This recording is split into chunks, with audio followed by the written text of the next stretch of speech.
ശ്രീനാരായണ ഗുരുദേവൻ്റെ ജാതി ചിന്തയുമായി ബന്ധപ്പെട്ട് വളരെ പ്രശസ്തമായ 2 കൃതികളാണ് ജാതി നിർണയവും ജാതി ലക്ഷണവും. അതിൽ ഇന്ന് സംസാരിക്കുന്നത് ജാതി ലക്ഷണവുമായി ബന്ധപ്പെട്ട കാര്യങ്ങളാണ്. 1914 ഇതിൻ്റെ രചനാകാലമെന്ന് കരുതപ്പെടുന്നു. അതിൽ ഒന്നാമത്തെ ശ്ലോകം, പുണർന്ന് പെറുമെല്ലാം ഒരിനം പുണരാത്തത് ഇനമല്ലിനം ആമിങ്ങോ ഋണയോർത്തത് കാൺമതും. അതിൻ്റെ ആശയം ഇങ്ങനെ വിശദീകരിക്കാം. ഇണചേർന്ന് ഉൽപ്പാദനം നടത്തുന്നവയെല്ലാം ഒരു ജാതിയാണ്. തമ്മിൽ പുണർന്നും ഇണചേർന്നും കൂടി കഴിയുന്നവയെല്ലാം ഒരേ ജാതിയിൽപ്പെടുന്നു. ശാസ്ത്രീയമായ യുക്തി കൊണ്ടാണ് അശാസ്ത്രീയമായ ജാതി സങ്കല്പത്തെ ഗുരു നിഷേധിക്കുന്നത്. ജാതി ഇല്ലെന്നല്ല, ഉണ്ടെന്നാണ് ഗുരു പറയുന്നത്. ജാതിയായി ഇന്ന് കരുതുന്നത് പോലെയല്ല ഗുരു നിർവചിക്കുന്ന ജാതി.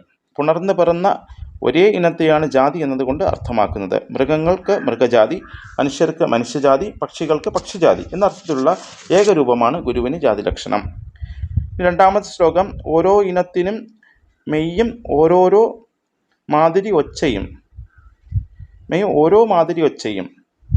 മണവും ചുവയും ചൂടും തണുവും നോക്കുമോർക്കണം. ഓരോ ഇനത്തിനും മെയ്യും ഓരോ മാതിരി ഒച്ചയും മണവും ചുവയും ചൂടും തണുവും നോക്കുമോർക്കണം.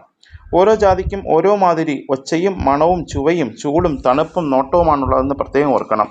ഏതൊരു ജീവിക്കും അതിൻ്റേതായ പ്രത്യേകതകളുണ്ട്. ശരീരം ഓരോ ജാതിക്കും രൂപപരമായി വ്യത്യസ്തമായിരിക്കും. ഇന്ദ്രിയങ്ങളുടെ പ്രവർത്തന രീതികളും വ്യത്യസ്തമായിരിക്കും. ഗന്ധ, നാദ, രസ, സ്പർശ, ദർശന രീതികൾ വെച്ച് ഒരേപോലെ കാണപ്പെടുന്നവയെല്ലാം ഒരേ ജാതിയിൽപ്പെടുന്നു. ഗന്ധമറിയാനുള്ള കഴിവ് മനുഷ്യർക്കുള്ളത് പോലെയല്ല നായ്ക്കൾക്കുള്ളത്.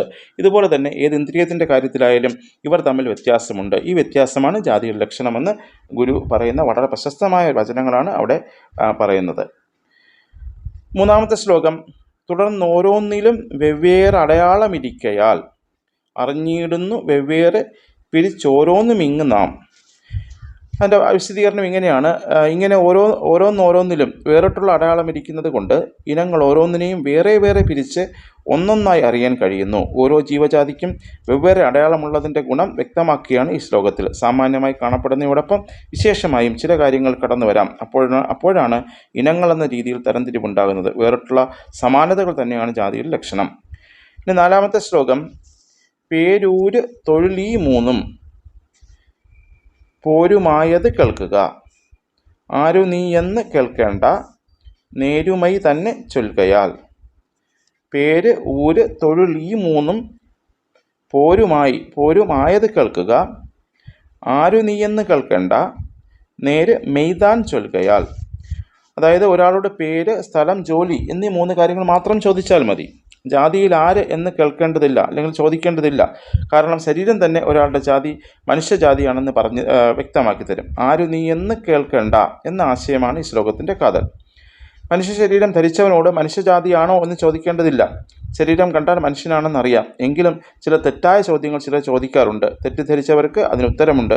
ഞാൻ ബ്രാഹ്മണൻ, നായർ, ഈഴവർ എന്നിങ്ങനെ.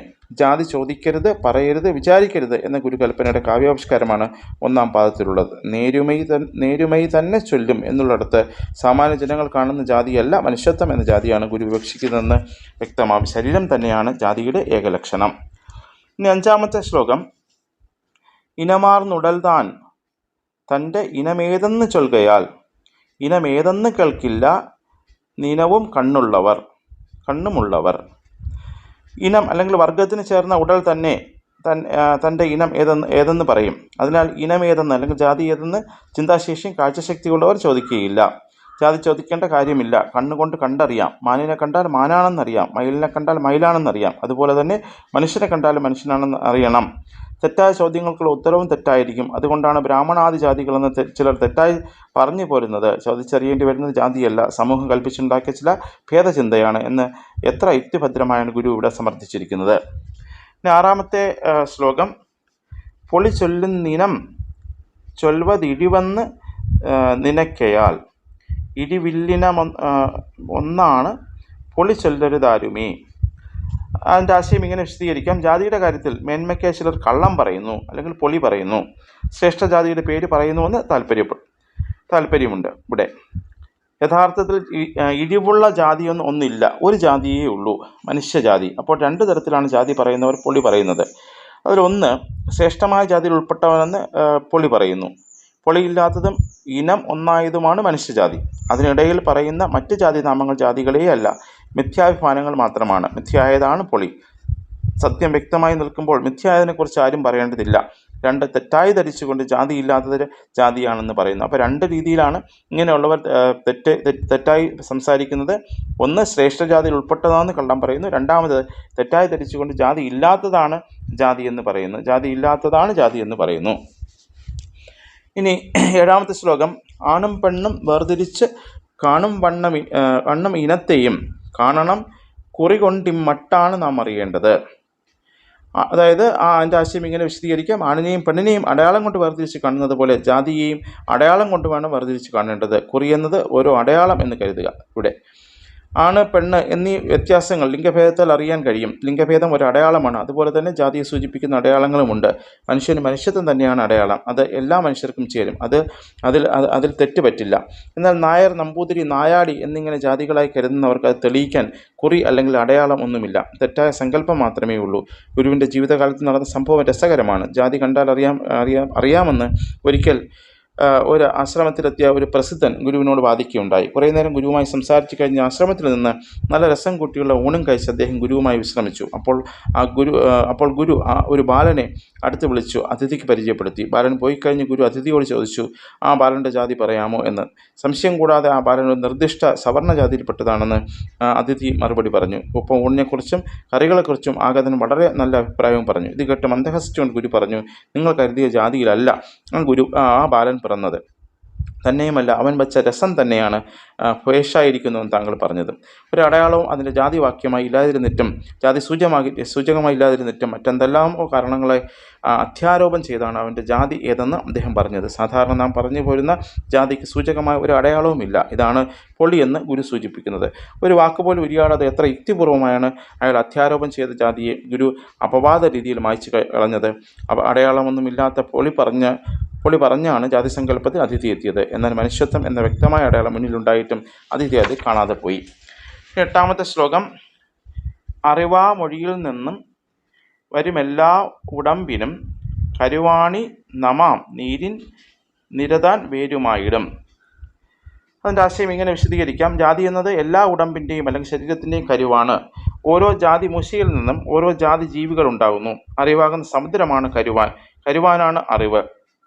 അറിവിൽ നിന്നാണ് കരുവും ഉണ്ടാകുന്നത്. യഥാർത്ഥ സമുദ്രത്തിലെ തിരകൾക്ക് തിരയെന്ന സത്യമില്ല. ജലം തന്നെയാണ് സത്യം. അതുപോലെ തന്നെ കരുവിലുണ്ടാക്കിയെടുത്ത ഇനങ്ങൾ സത്യമല്ല. അവയ്ക്ക് അറിവാകുന്ന സമുദ്രത്തിലെ തിരകൾക്കുള്ള സ്ഥാനമേ ഉള്ളൂ. മാഞ്ഞു പോയിട്ട് മൂല കാരണമായ അറിവായി മാത്രമേ നിൽക്കാൻ കഴിയൂ. തിരകൾക്ക് നീരാണ് വേര്, ഉടമ്പിന് അറിവാണ് വേരെന്നതിൻ്റെ മൂലകാരണം എന്നിവിടെ ധരിക്കണം. അറിവ് എന്നതിനെ ഈശ്വരൻ എന്ന അപ്രമേയമായ ശക്തിയായിട്ടാണ് ഗുരു എപ്പോഴും അവതരിപ്പിക്കുന്നത്. ബ്രഹ്മമെന്നും ആത്മാവെന്നും വിളിച്ചു പോരുന്നത് ജഗതാധാരമായിരിക്കുന്ന സത്യത്തെയാണ്. അത് കേവലമായ അറിവാണെന്നും അറിവിലാണ് എല്ലാ പൊരുളുകളും ഉള്ളടങ്ങിയിരിക്കുന്നതുമാണ് വേദാന്തത്തിൻ്റെ അടിസ്ഥാന തത്വം. ശ്രീനാരായണ ഗുരുവും വേദാന്തത്തിൻ്റെ ഈ തത്വത്തെ തന്നെയാണ് പിന്തുടരുന്നത്. അറിവിനെ വിട്ടാൽ രൂപങ്ങൾക്ക് പ്രസക്തിയില്ല. ജലത്തെ വിട്ടാൽ തിരകൾക്കും രൂപങ്ങൾ പോയാലും അറിവ് അവശേഷിക്കും. തിര മാഞ്ഞാലും ജലം അവശേഷിക്കും. 9ാമത്തെ ശ്ലോകം. അറിവാം കരുവാൻ ചെയ്ത കരുവാണിനമോർക്കുകിൽ കരുവാർന്ന് ഇനിയും മാറി വരുമീ വന്നതൊക്കെയും. അതിൻ്റെ ആശയം ഇങ്ങനെ പറയാം. ആലോചിച്ച് നോക്കിയാൽ ഓരോ ഇനവും അറിവാകുന്ന കരുവാൻ രൂപപ്പെടുത്തിയെടുത്ത കരുക്കളാണ്. ഈ ലോകത്തുണ്ടായതൊക്കെയും ഇനിയും പുതിയ കരുക്കളിലൂടെ കടന്ന് ഇനം മാറി ജന്മമെടുക്കും. ഏതൊരു കരുവിലൂടെയും കടന്ന് ജന്മം കൊണ്ടുവരുന്നതാണ് അറിവ് തന്നെയാണ്. മാറി മാറി കരുവുണ്ടായാലും ജന്മമെടുക്കുന്നത് അറിവ് തന്നെയാണ്. യഥാർത്ഥത്തിൽ അവശേഷിക്കുന്ന അറിവ് മാത്രമാണ്. ജീവിവർഗങ്ങളിൽ പരിണാമം സംഭവിച്ചാലും അറിവാം കരുവാൻ അങ്ങനെ തന്നെ എന്നുമുണ്ടാവും. അറിവാം കരുവാൻ അങ്ങനെ തന്നെ എന്നുമുണ്ടാവും. 10ാമത്തെ ശ്ലോകം. ഇനമെന്നതിനെ ചൊല്ലും ഇന്നതെന്നറിയിക്കയാൽ ഇനമില്ലെങ്കിൽ ഇല്ലെന്നും ഇന്നതെന്നുള്ള തൊഴിയിൽ. അതിൻ്റെ ആശയം ഇങ്ങനെ വിശദീകരിക്കാം. ഒന്നിനെ കൃത്യമായി ഇന്നതെന്ന് അറിയിക്കാൻ വേണ്ടിയാണ് ഓരോന്നിനെയും ഇനം അഥവാ ജാതി എന്ന് പറയുന്നത്. ഇനം അല്ലെങ്കിൽ ജാതി തിരിച്ചിട്ടില്ലെങ്കിൽ ഒന്നിനെയും ഇന്നത് എന്ന് തിരിച്ചറിയാൻ കഴിയില്ല. ഇന്നതെന്ന് തിരിച്ചറിയാൻ മാത്രമാണ് ജാതി, അതല്ലാതെ മറ്റൊരു പ്രസക്തിയും ജാതിക്കില്ല എന്നാണ് ഗുരു സ്ഥാപിച്ചിരിക്കുന്നത്. വേർതിരിച്ചിരിക്കുക എന്ന ഒറ്റ ഉപയോഗം മാത്രമേ ജാതിക്കുള്ളൂ എന്ന് തന്നെയാണ് ജാതി ലക്ഷണം. അപ്പോൾ അദ്ദേഹത്തിൻ്റെ ഈ പറഞ്ഞിരിക്കുന്ന ജാതി ലക്ഷണം എന്ന കൃതിയുടെ എന്താണ് യഥാർത്ഥ ജാതി ലക്ഷണം എന്നത് അവസാനം ഈ ശ്ലോകത്തിൽ പറയുന്നുണ്ട്. അത് വേറൊന്നുമല്ല, വേർതിരിച്ചറിയുക എന്നൊരൊറ്റ ഉപയോഗം മാത്രമേ ഈ ജാതി എന്ന സങ്കല്പത്തിനുള്ളൂ എന്നാണ് ഗുരുദേവൻ പറഞ്ഞു വയ്ക്കുന്നത് അദ്ദേഹത്തിൻ്റെ പ്രശസ്തമായ ജാതി ലക്ഷണം എന്ന കൃതിയിൽ.